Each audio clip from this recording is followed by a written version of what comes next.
So, good morning, everybody. We are in the course Macroeconomics. We started last time a long introductory part, and now we will come to the content. I talked a bit about the literature and what is this lecture in general about. I also told to you that I think that it is quite important that you use data in our times, because this is sometimes called the new gold in our society. So I really recommend that you, during your studies here, if you are writing anything, if you have some homework or something like this, don't go only to the internet and read something and then copy and paste it and put it in your presentation. But I really recommend that you go by your own in your data, create your own time series. You will get, in the first part of this lecture, many data in this lecture. And because I want that you in general know what you are talking about, that you not only know what is gross domestic product, but that you also know, well, what is the number for Germany? What is the number for the European Union? What is gross domestic product? What is world production in general? That you have a feeling what are the numbers behind it. And in the times right now, when we are talking about the upcoming recession, about the upcoming crisis, and the people talk about programs with a volume of 100 billion euros and so on, that you know what these numbers really mean in an economic context. And for this, you find here some official institutions where you, so to speak, get the official numbers. And this is for Germany, of course, the Bundesbank and our statistical office. And for Europe, you have the European Statistic Institution. And for the world, of course, let's take these three institutions, the OECD, International Monetary Fund, or, of course, if you want to know anything around the world, then you can have a look at the data bank of the World Bank. And of course, you are studying international business. And so I really recommend this. And later on in your studies, you will also have more lectures which broaden your context onto the world, what is going around there. I think there is also one lecture you will have. It's called Global Economics or something like this. And of course, there are not only these official institutions, there are also some economic scientific institutes where are very smart people are sitting, and they are thinking about these data, and they make studies, they write papers, they make the analysis, and so on and so on. And here are some of these institutes. And one I forgot, and this is quite good to read. This is at first just somehow your newspaper, your journal. I think you know it. This is The Economist. And The Economist has also some kind of an institute, and this is called the Economist. I think I have to look at The Economist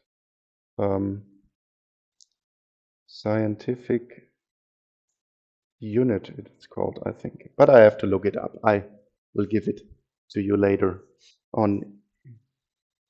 Okay. So, but then, right now, we will come to the real content of this lecture, and we come from a very broad point of view.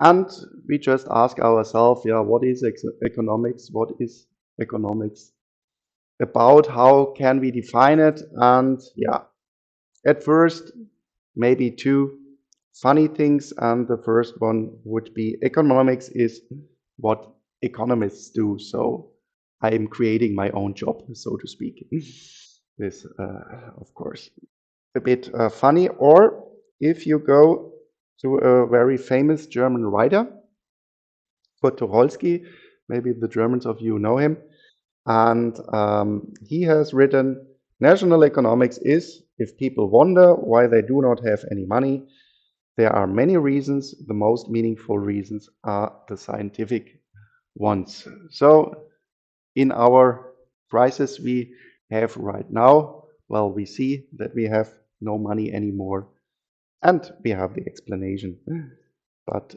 it doesn't change anything at our situation. So maybe these quite funny definitions, but then we want to come, yeah, to a more regular one. And there, if you go to the standard textbooks, then of course, in every textbook, you find an answer to this question, and always they differ slightly. And here I brought you three ones. Economics is the study of economies at both the level of individuals. This would be more the micro part you had already.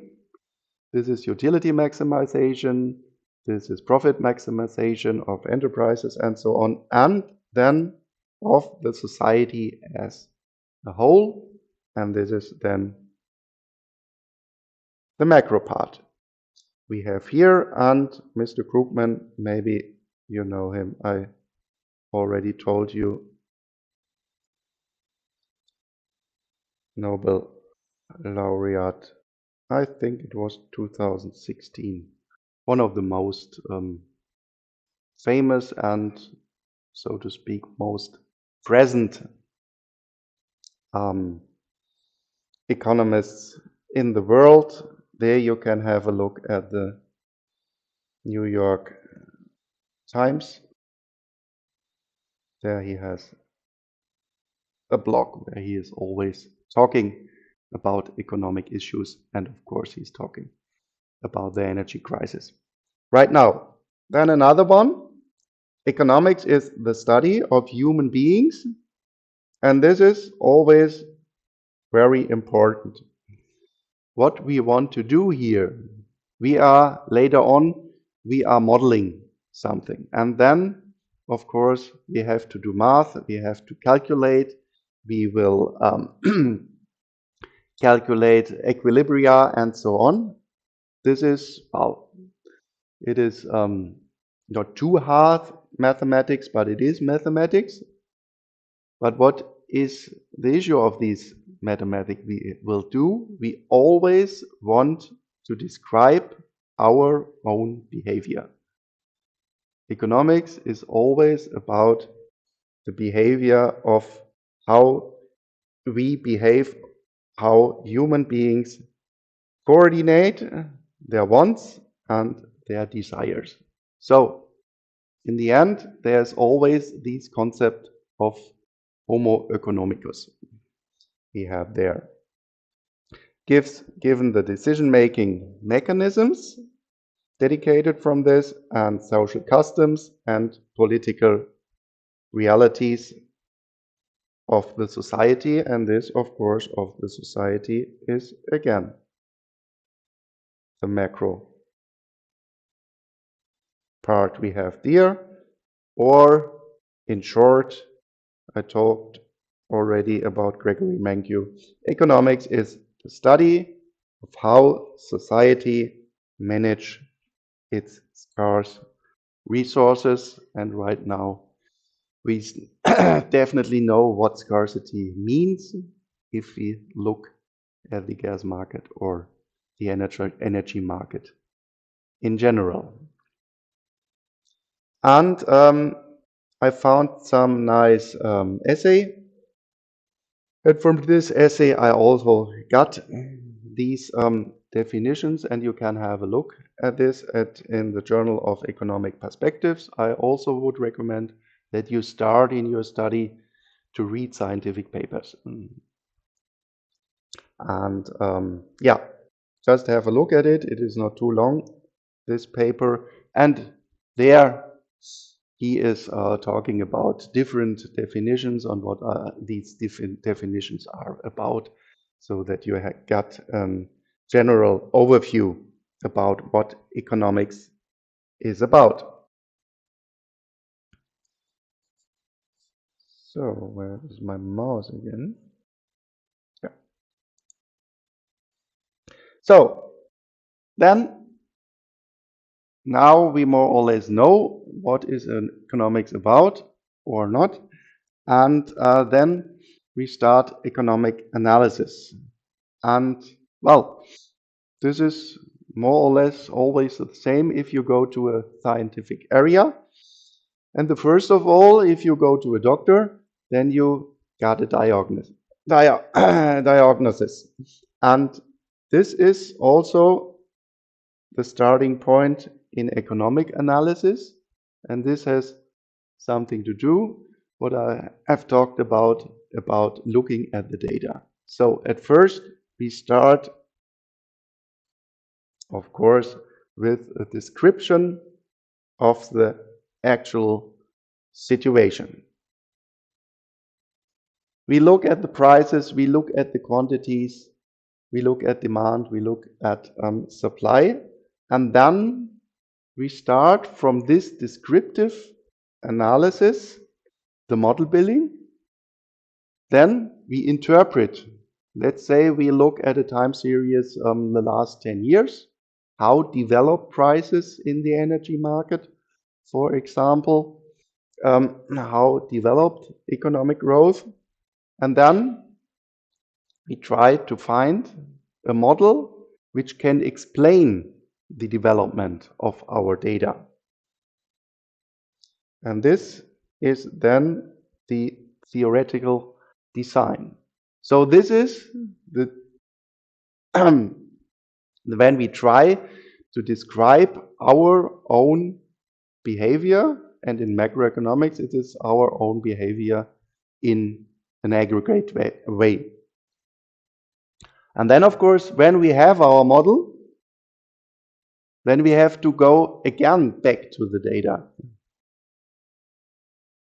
And we have to ask ourselves, is our model now fitting the data? Is it fitting still the data? Because time goes on. If you have only a model which can explain what has happened in the past, and in the next year we see the economy is developing quite different, then our model is more or less of no use. So we have always, like in an enterprise, there you also have your plans, your production plans, what you are doing. And you make a forecast. What can I sell the next 1 year, the next 5 years, if you take a mid-term view or a long-term view. And then you always have to think about, well, was my forecast right? Was my model building, because of my model building, I made this forecast, was it right? And therefore, we have to ask, is our theory matching the reality? And this is, of course, then the evaluation of our model. And if we find that we have a quite good model, that it is quite good fitting the reality, then of course we can take this model in order to forecast for the future economic development. And of course this process goes on and goes on. And then we are in the situation right now that the politicians come sometimes to the scientific people and they ask them, oh, what should we do?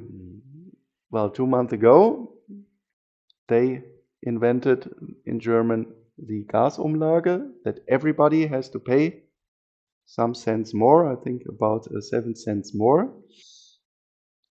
And right now we'll see that maybe this instrument is not coming in the next week because it should have started in October. So this is then when these economists, after we have built our model, after we have evaluated our model, then we will maybe ask, or maybe we go to the politicians when economic policy is made.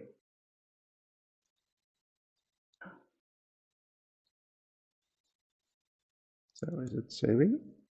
Okay. So and this kind of analysis, then we can divide what we are doing. Because in this first part, when we build our model and we evaluate our model, there, so to speak, nothing about emotions and nothing about my own view, what is the right thing to do, comes in. And in this part, we work as scientists. And we don't say this model is right or this model is wrong. We just build our model and then we take the real data and then we look, is our model fitting the data? But of course, we are not in natural sciences. We cannot look at the apple tree 3 meters high and then we cut the apple and then we are measuring 100 times the time the apple needs when he's then dropping the floor. And afterwards, we have done this 100 times, then we can calculate the speed of our apple. And we find maybe this constant of gravitation, 9.81 meter per second squared. And then we can say, well, this model is right. This is the right description of nature. But again, let's go back here. We want to describe and why we want to explain the behavior of ourselves, the behavior of human beings. Well, of course, then I can argue, and this I think in your first semesters you have seen it. This diagram, price, quantity, and then you said demand is a falling curve in prices. The higher the price of some good, the less I demand. Well, of course, this is something where I can argue that this is right. How much bread would you buy if the bread is the price of the bread is 3 euros or 5 euros? And then I think there are quite good arguments that you buy less bread if the bread has a higher price. But it's human behavior. Nobody can say that you have to do it. And maybe in macroeconomics, you also talked about goods, where you had a demand curve looking like this. Have you done this? Where you had goods increasing in, where the demand were increasing in prices? Yeah. Yes, of course. So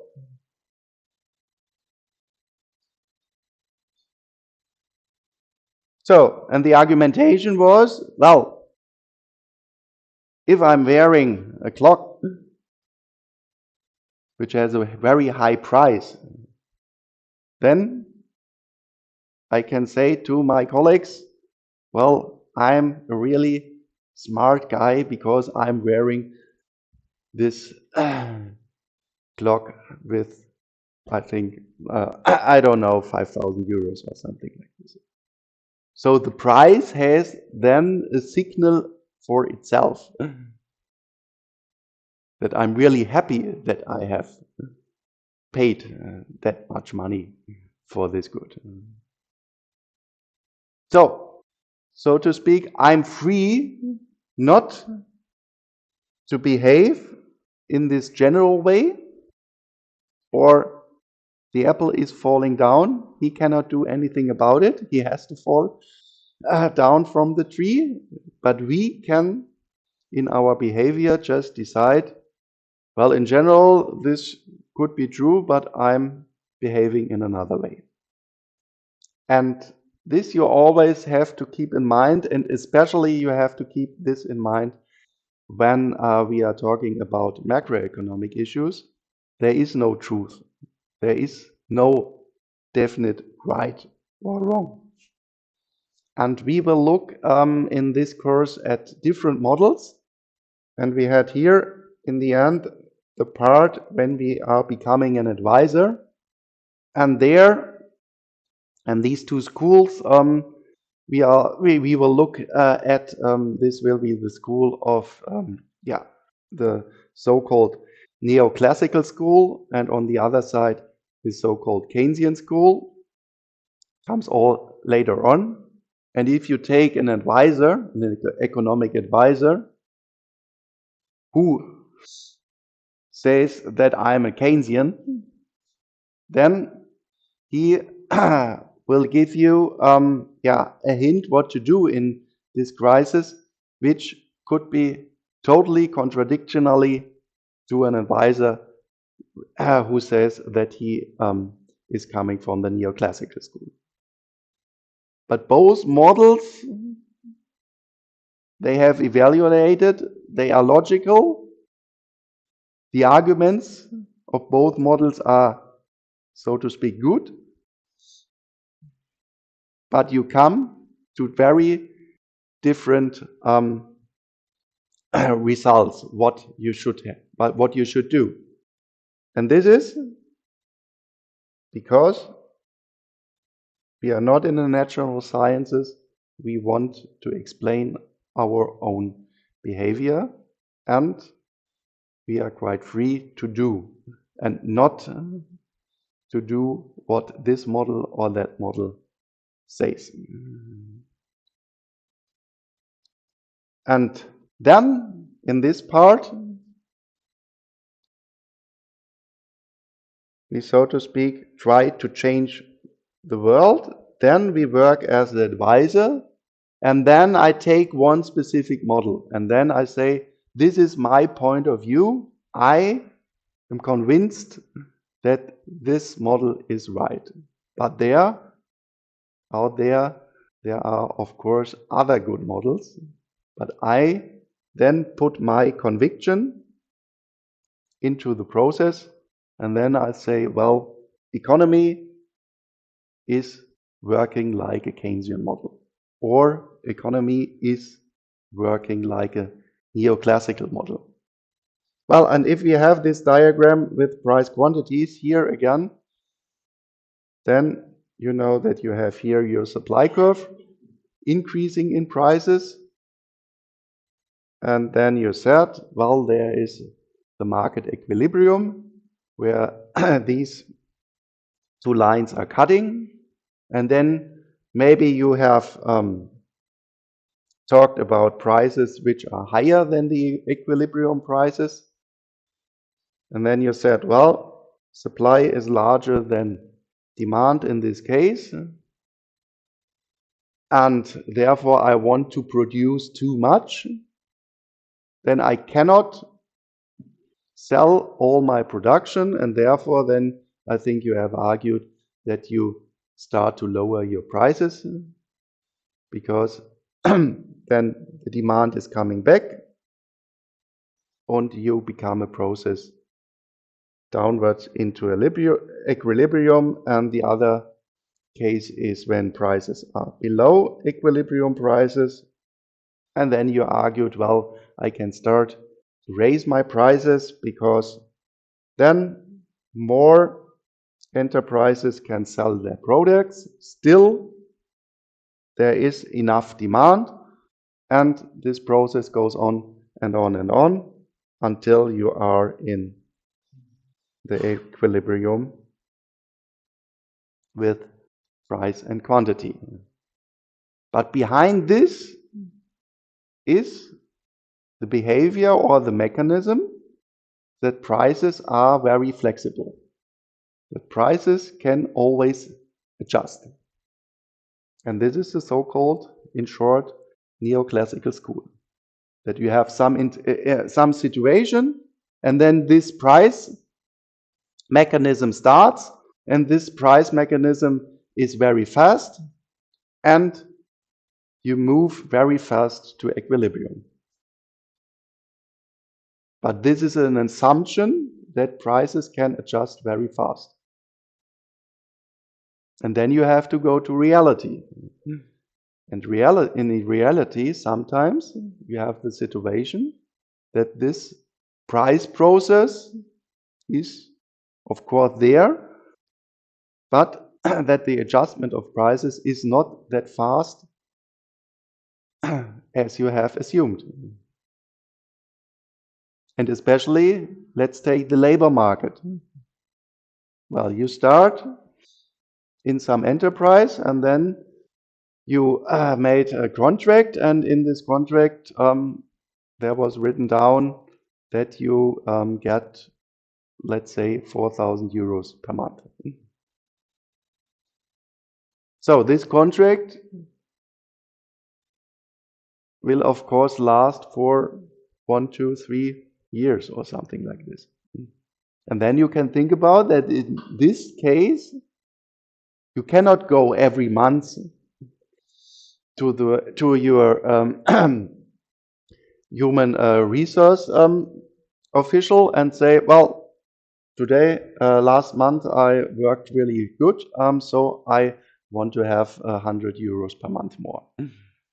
So this price adjustment, especially in the labor market, I think we can argue in this way, is not that fast as we need it for this interpretation.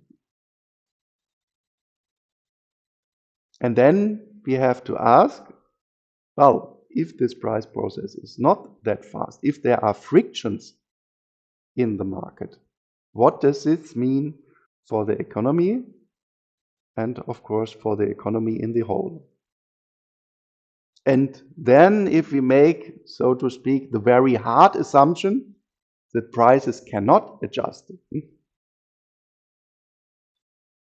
then we are, so to speak, in a pure Keynesian world. And there we have really different results how economy is adjusting than in a neoclassical world. And this we will do in our lecture. And this is then divided when we are working as scientists as so-called positive issues. There we are not judging what is right or wrong. We just look at the data, we just look at the situation. What is the situation about? And then if we are working as an advisor, we have the so-called normative issues, and then we are judging how the world is functioning. So here, this is the descriptive analysis. We want to explain how it's functioning. We just look at the situation. We see prices are going up. This is the real world. And then we are judging why is the world functioning. And this is then our own conviction, which influences the result. So in this case, we are totally neutral. We say this is just the situation how it is, and here we are judging, and then our own point of view enters our judging, and then we, of course, we are not neutral. And here, let's start with some examples, and you tell me, is it a positive issue or is it a normative issue? First of all, in Germany, it was quite late, if you look at all European countries. So about a bit more than 10 years ago, we introduced a minimum wage. And the statement, a minimum wage causes unemployment of low-skilled workers. Positive or normative issue?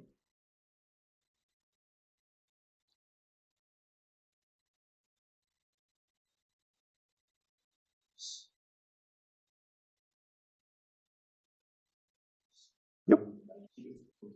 Positive. Okay, then explain. This is right.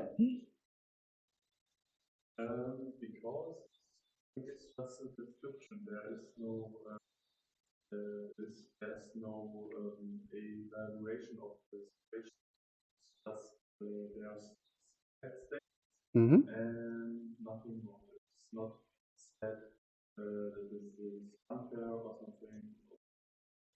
Yes, totally right. So, if you think you are the manager of your enterprise, what are you doing then? Go to microeconomics. You want to sell something.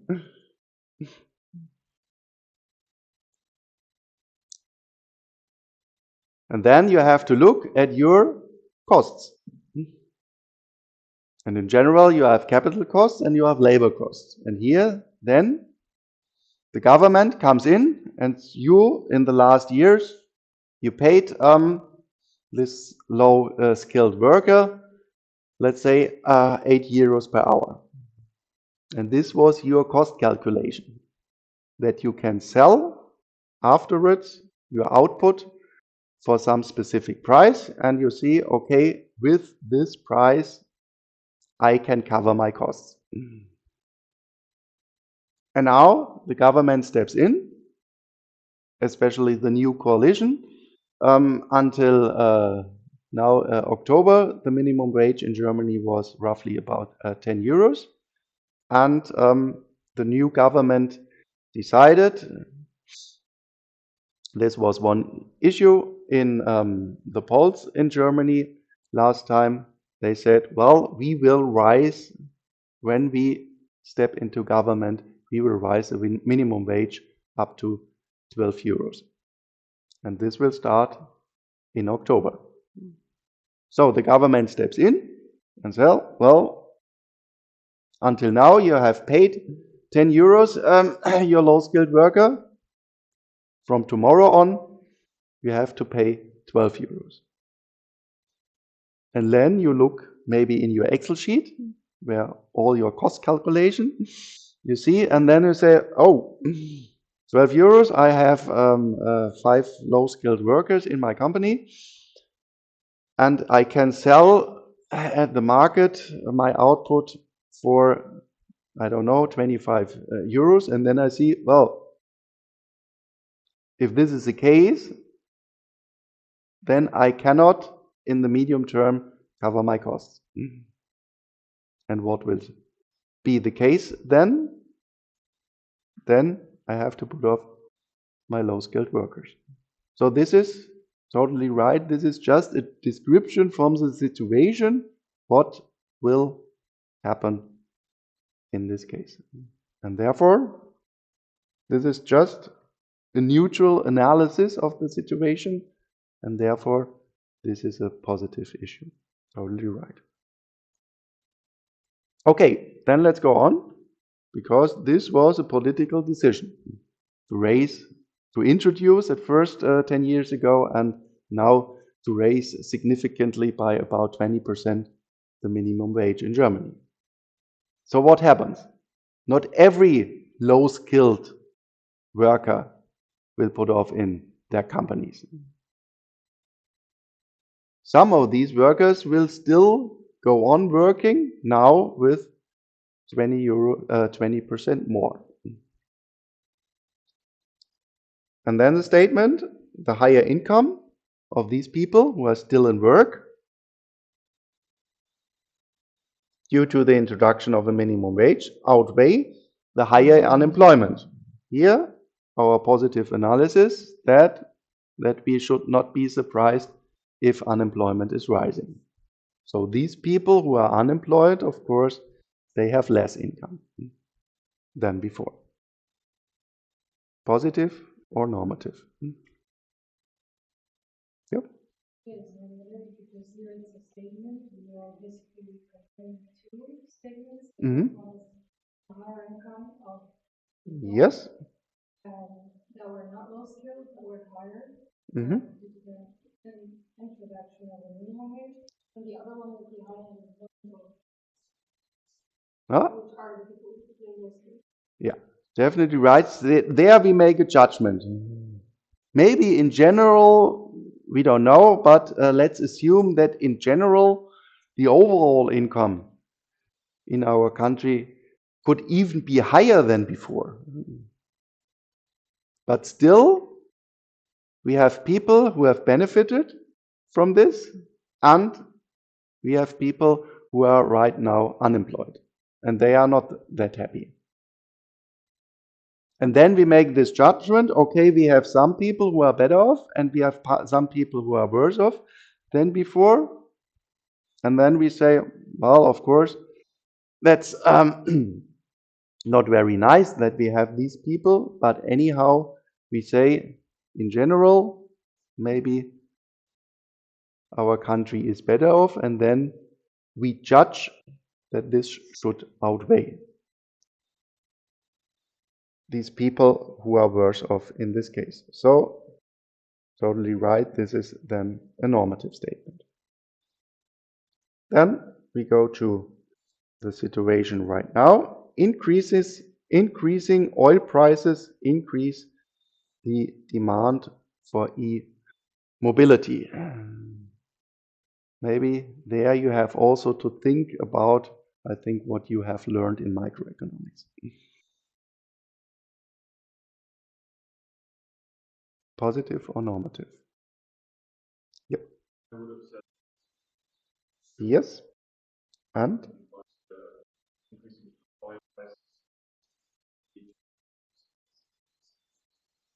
Yes.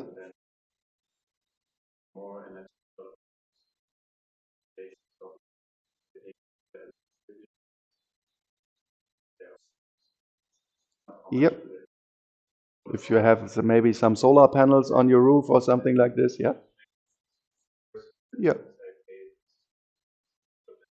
Definitely. So in the first statement, we were something like the manager of a company, and now you are an individual guy.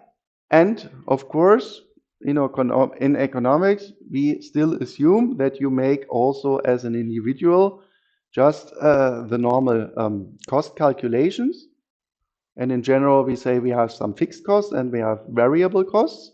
Fixed cost is the price of your car in general. And then you go, the variable cost is the price at the gas station. Yep. Mm-hmm. Yep. Yes, of course. Yep. Having a terribly higher price than single price. So I thought of it, like, first of all, as a positive statement, but then when I thought about it again, we are here maybe making a judgment because if oil prices increase, that would not mean that a lot of people will turn into electrical because everyone will afford them. That's why maybe we're making a statement here instead of just being objective. So you say that an electric car has in general a higher fixed price you have to pay for it, or this you mean? Yeah. Okay, but yeah, not everyone, but in general we can say that a higher price, a higher oil price, increases relative to the variable prices in electromobility, increase your variable costs. So the statement does not mean that everybody can now afford to buy an electro car, but in general, we increase the price of one good, and this means, and this I think you have done in microeconomics, this is the so-called cross price elasticity, because we assume here that a car, we want to have a car to come just from point A to point B.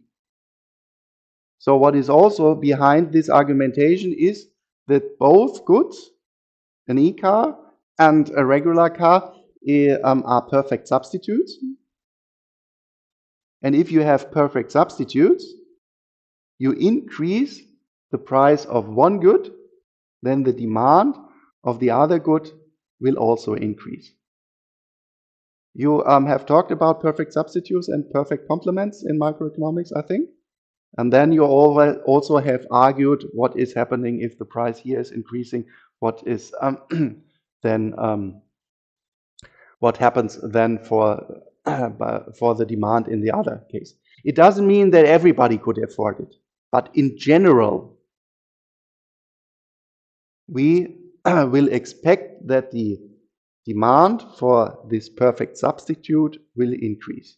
And this is also just a neutral analysis of this point.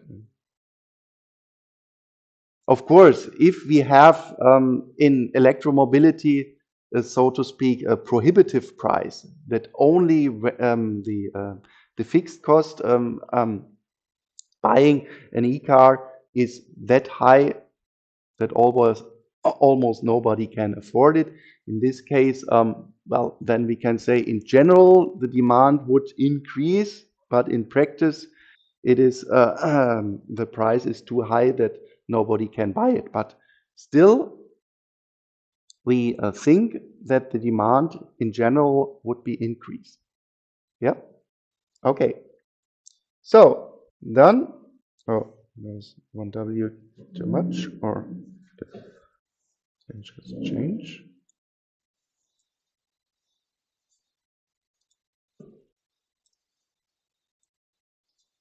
So next one. Coal-fired power stations have to incorporate the costs of CO2 emissions causing climate change. Positive or normative? Mm-hmm.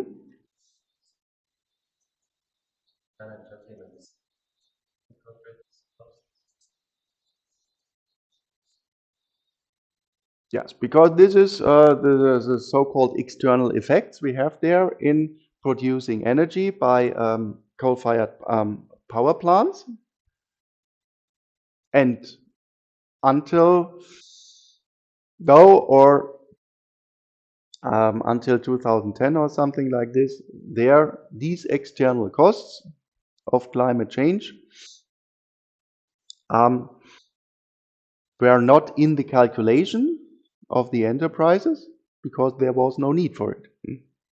And right now, we have this additional price for emitting CO2, but this was, of course, then a decision of the society that you have to incorporate these costs. This was because in the poll, this or that new government has won the polls, and this was then a judgment of the society. And the last one, increasing the military budget to 2% of GDP in Europe reduces, due to higher interest payments, the national budget and therefore tightens the possibilities of you. So you are the future generation. Positive or normative? Mm-hmm. Positive. Yes. Because we're being objective, you're just transmitting facts. Yes. So again, this is also just a neutral analysis. If we increase now our budget, and in Germany we call this quite nice Sondervermögen. So these new numbers, there are 100 billion we decided to put in the military sector in Germany. We do not find this in our budget because it comes in just a so-called Sondervermögen. And but of course, we have to pay for this in the future, and especially we have to pay interest right now when the interest rates come up in these days. And this will, of course, tighten the budget in the future because we have then there a relevant interest payment. And this interest payment, of course, we cannot invest in infrastructure or something else. So positive. Do we have everything? Yes. Positive, normative, positive, normative, and again positive.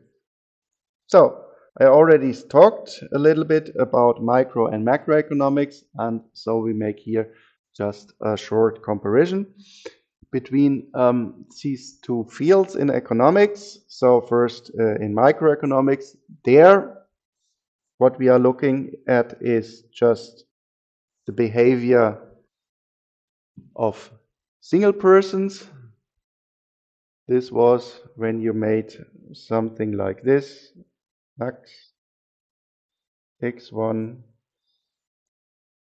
x2 square root to, let's say, 1000 subject 2 is larger than 2x1 plus 3x1. And from this, you then got your demand function. Do you know the result? What is then x1 depending on p1?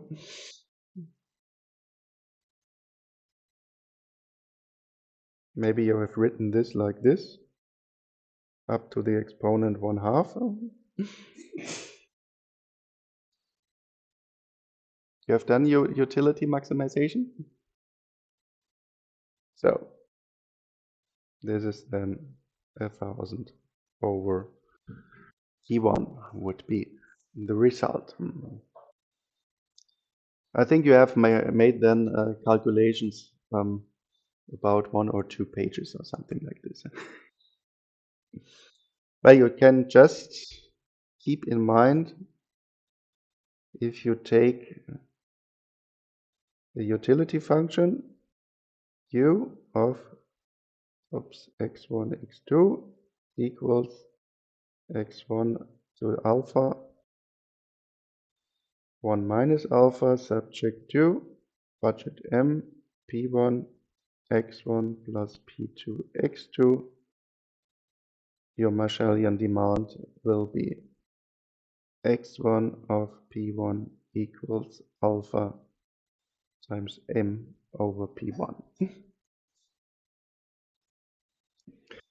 Okay, so in macroeconomics, in opposite, then we look at the whole economy, or let's say we look at a representative household or enterprise.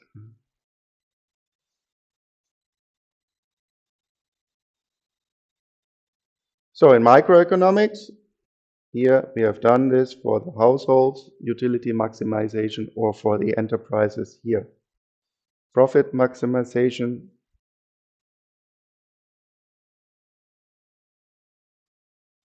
And then, of course, we look at the aggregates here, and this will be the household sector and the enterprise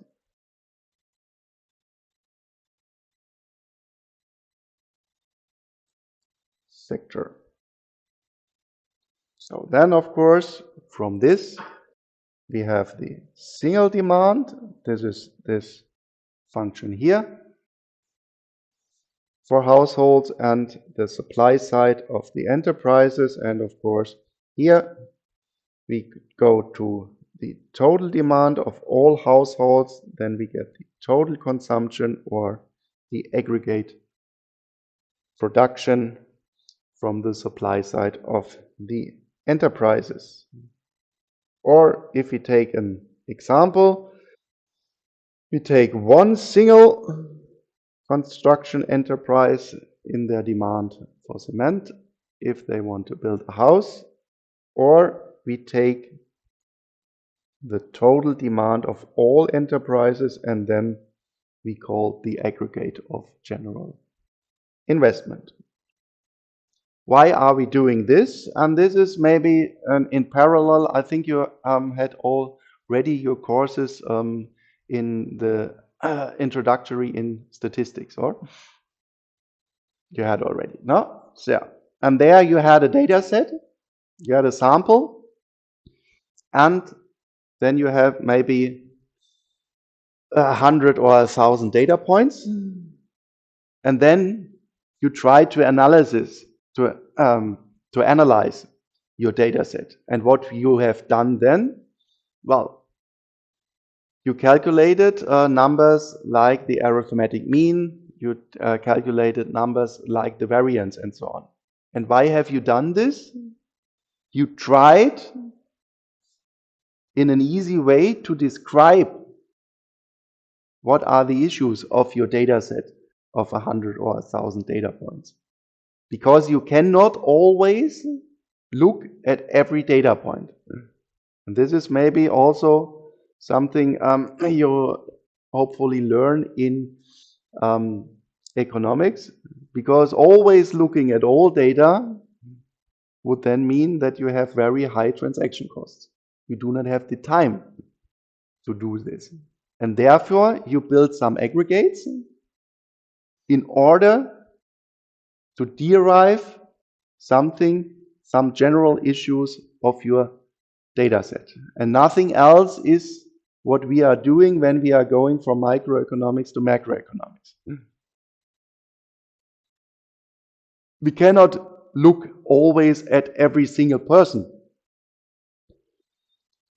in an economy. We have 80 million inhabitants in Germany. Also, you cannot look always at every single enterprise. And therefore, we build aggregates, because then we obtain, oh, this is still the German one. Oops.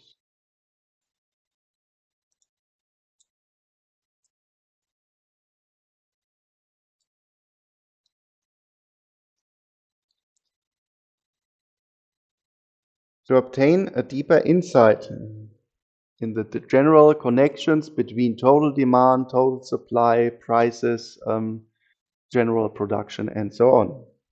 But of course, if we are building these aggregates, if you are describing your data sample only with two variables, variance and the arithmetic mean, then of course you lose information.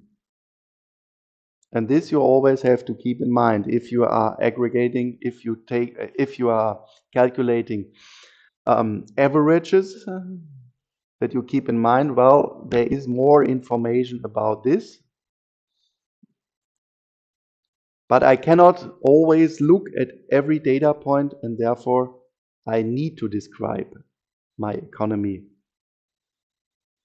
using these aggregates, using the total demand of the sector of our households and so on. And I think when we look at our introductory courses in statistics, that you have here these parallel issues when you are describing a random sample by only 1, 2, or 3 numbers.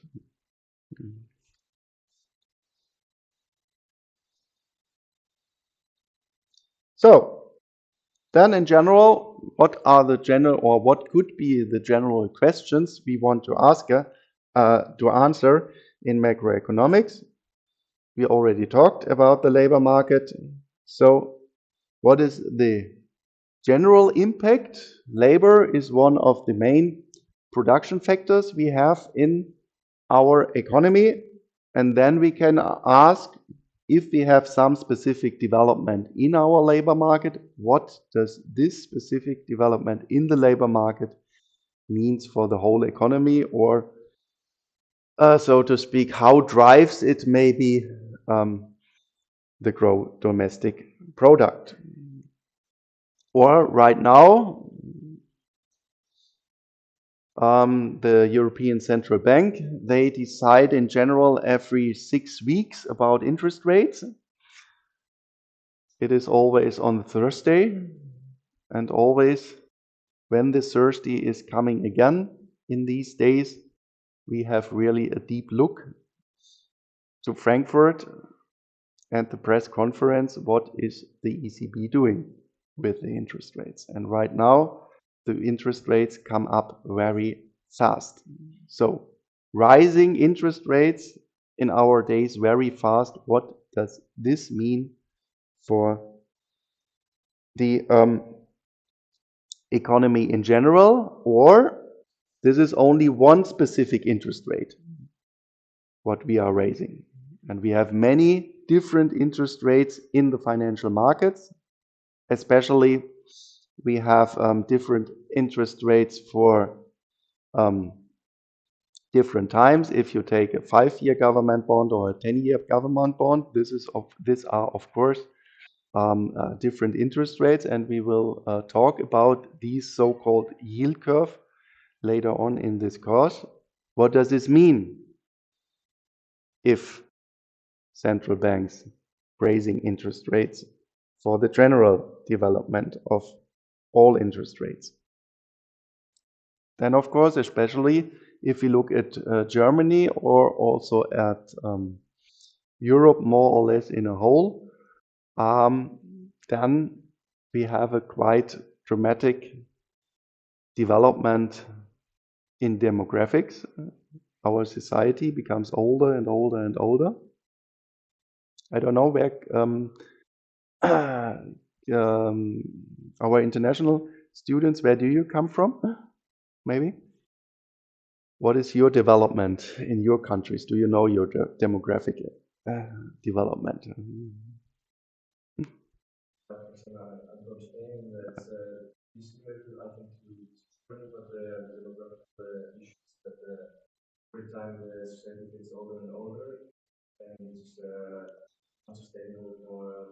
Yes, I think if I'm right, that in Spain you are the women get even less children as in Germany. I think we are at a fertility rate right now of 1.6. Of course, since only half of the half of the inhabitants can have children in a society, you need roughly 2, or so to speak, 2.1 children per woman in order to have a stable population in your country. And I think we in Germany, we are at 1.6, and I think you are around 1.4 or 1.5 in this case. Yeah. Uh-huh.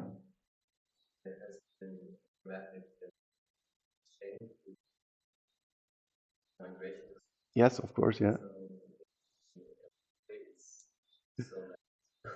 Yeah, this is really a dramatic situation in your country.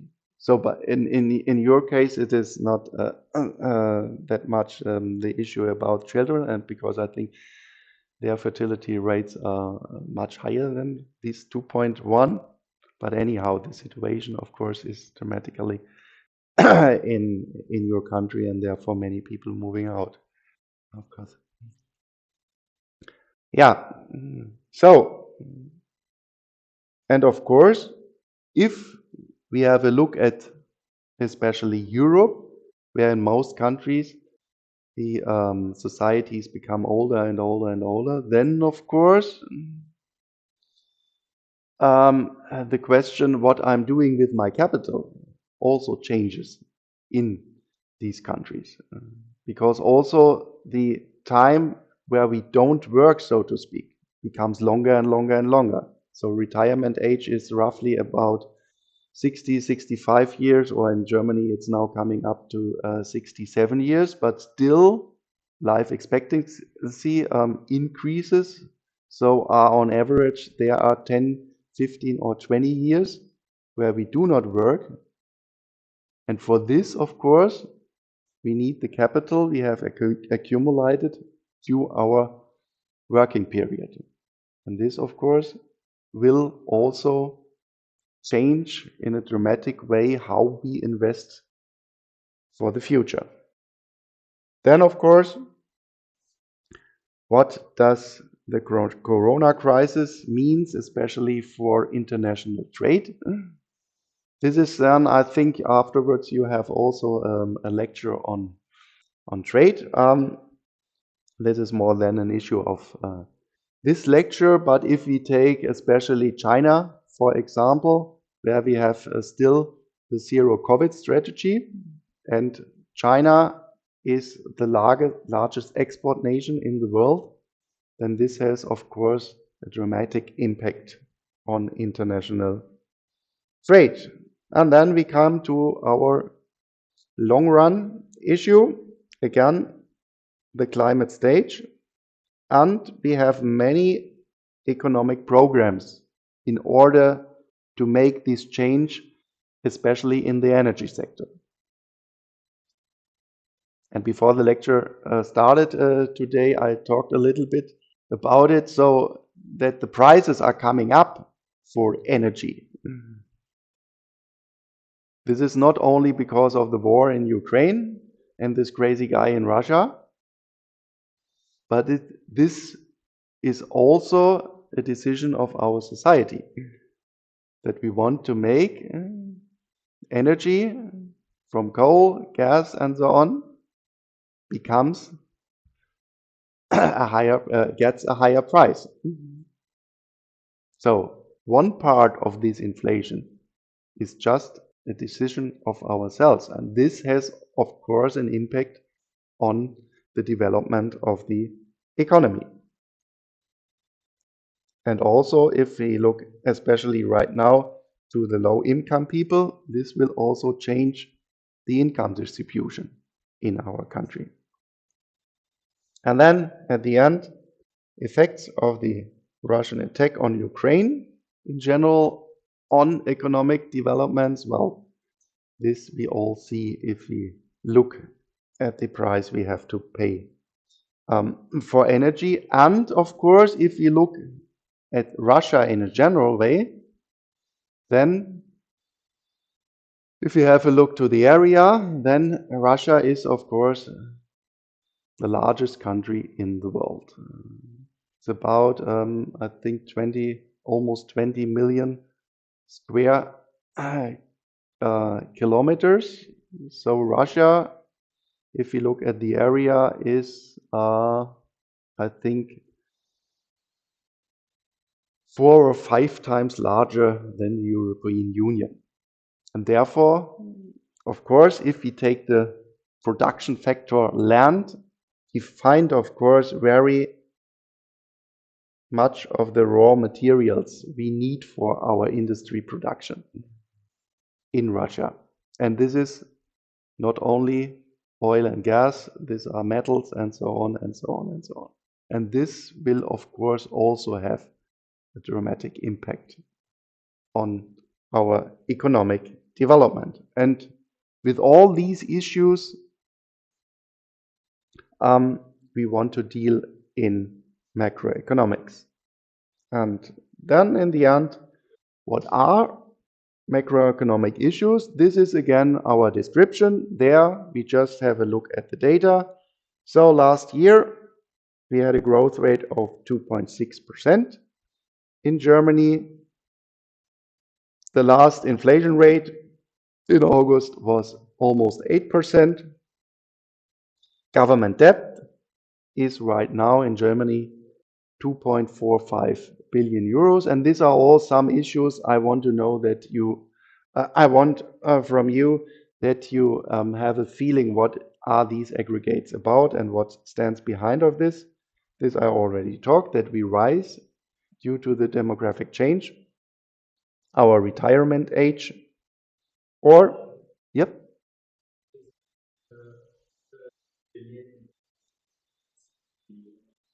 oh, billion, yeah, sorry. Yes, of course, yeah. So a billion in English, this equals 1,000, million, and then comes billion for the German guys. This equals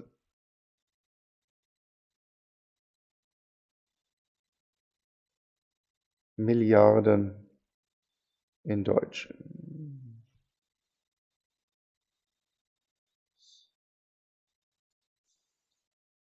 So that you do not interchange this, because you have, so to speak, another unit when you look at German diagrams.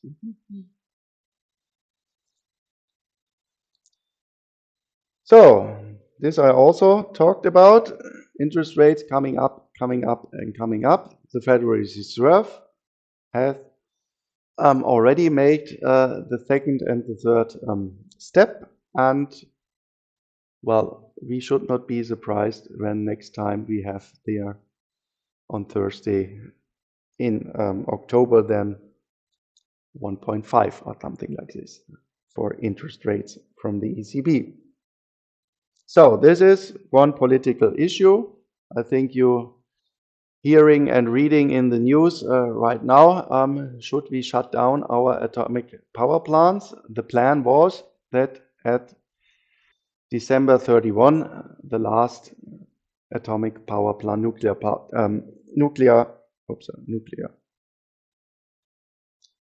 power plant in Germany should shut down, but this will be, I think, at least last for next April, and we will see what politics is doing about this. And the last one, a regional, is that maybe you have seen this if you going up to the north on the coast. Then I'm living in this small village where the pipeline is built right now, and I think it will start then in the end of this year that the LNG terminal will start to operate, and hopefully this will then cover more or less covers roughly 10 to 15% of our gas demand in Germany. And this then, of course, is also a macroeconomic issue. So then it will be expensive, of course, but it could be also the case that no matter what we are paying, there is no gas, and there is some hope that we can at least pay for the gas and that it will come. And maybe you have also got in the news the journey of our chancellor to Saudi Arabia, Qatar, and so on. And this was all about that we want to make contracts with these countries that the ships can come to this LNG terminal in Wilhelmshaven.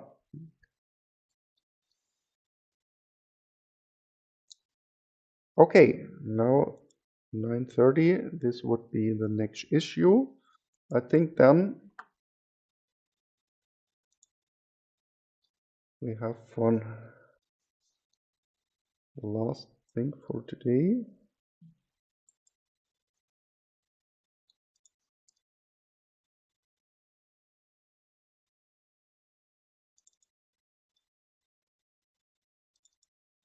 This will be in German, but anyhow, oops,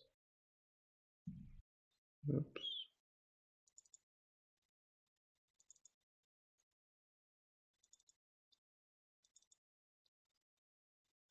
Uh, what is all this about? Well, I have worked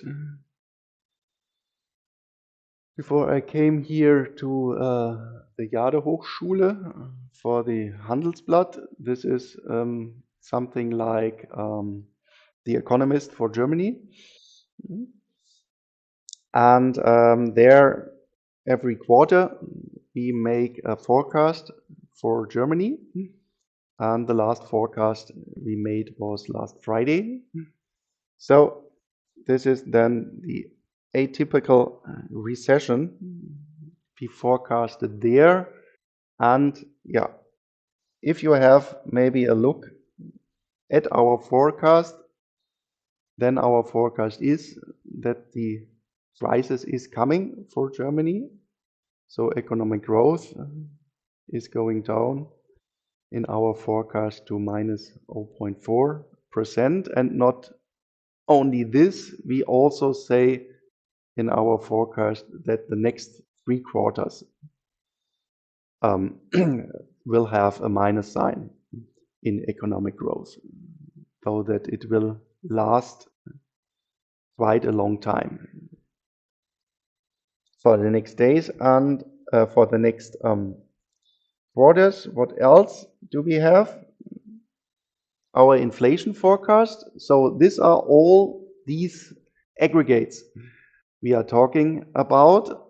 And what is this lecture about? That you really can read then something like these forecasts also made from the IMF or from the OECD or from other smart guys, hopefully. And then you can really read this and that you understand what is written down there. And then that you can judge what these guys are writing, what these guys are forecasting. Well, is it something I can understand? Do I say, well, it's a quite, from my point of view, is it quite a good forecast, or do I have another point of view because of other arguments and so on and so on? And so, in general, what is this lecture about? I want that you can judge by your own the analysis of other people, or maybe later on in 1 or 2 or 3 years you make your own analysis. I don't know where you want to go afterwards when you are leaving university. So I put it, I think, also in your Moodle course. I know it's not everybody of you who is German speaking, but I think you speak at least a little bit German.